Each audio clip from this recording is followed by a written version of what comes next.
Most people ruin fried chicken before it even hits the oil. Don't be that person.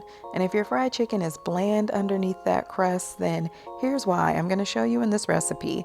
You have soggy skin, greasy coating. Let's fix that with some simple tips and tricks on how to make classic Southern fried chicken. Don't forget the hot sauce. Louisiana is my favorite.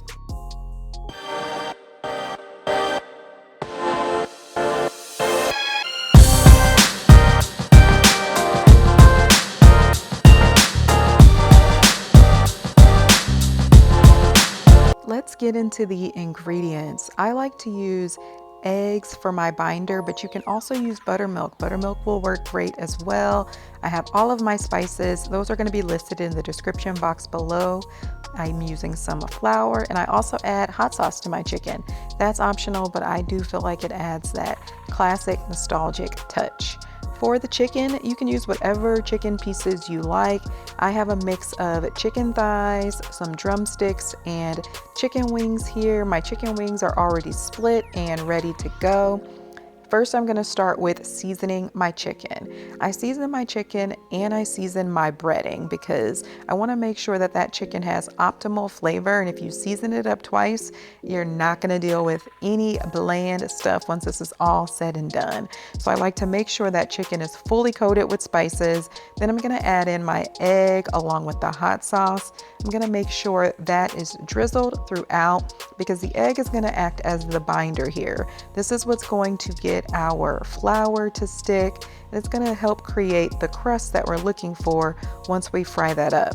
Like I mentioned, I like to season my flour. I'm adding it to a plastic bag, but a paper bag is going to work just fine as well. I'm going to shake that up, make sure that everything's nice and coated.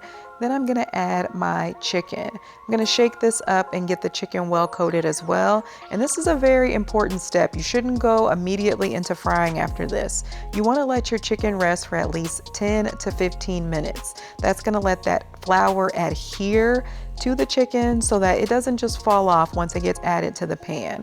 So I like to let this rest for 10 to 15 minutes. This is when I clean up, load the dishwasher, and then I also get my oil started on the stove so that that is hot enough. So don't skip out on this step. This is crucial in making sure that you're going to have some super crispy chicken. So I'm using a cast iron skillet here, but a Dutch oven will work. If you want to use a deep fryer, by all means, but I'm old school. I love me a cast iron skillet for fried food. I'm testing my oil with a thermometer, and I start with frying my dark meat first. So I'm starting with the chicken thighs and some drumsticks. These are going to take the longest to fry, and so I just start with those. I also like to test my temperature throughout to make sure that it's staying above 350 degrees. You don't want to over fry these because then that's how the chicken is going to turn out soggy. But you also want to make sure that your temperature is around 350 to 370 degrees. Otherwise, your chicken's going to burn on the outside and it's not going to be done on the inside. So you know your chicken's done on the inside when it reaches an internal temperature of at least 165 degrees. So I've checked that internal temperature. I see that this is crisp. These are ready to go. Then I tested my temperature on my oil again before adding these chicken wings. I gotta make sure that it's at least 350 degrees because a lot of times it'll go down in between batches. So I'm adding my chicken wings. These don't take long to fry at all. They're nice and crisp, as you can see. And once I get these out of the pan, I'm gonna place them on a wire rack instead of paper towels. Paper towels is another way that your chicken is going to turn out soggy. That moisture from the oil seeps back into the skin of that chicken and it softens it up instead of keeping it crisp, which is what this rack is gonna do. It's gonna help circulate oil and keep it the crispy chicken that we are all looking for in this recipe.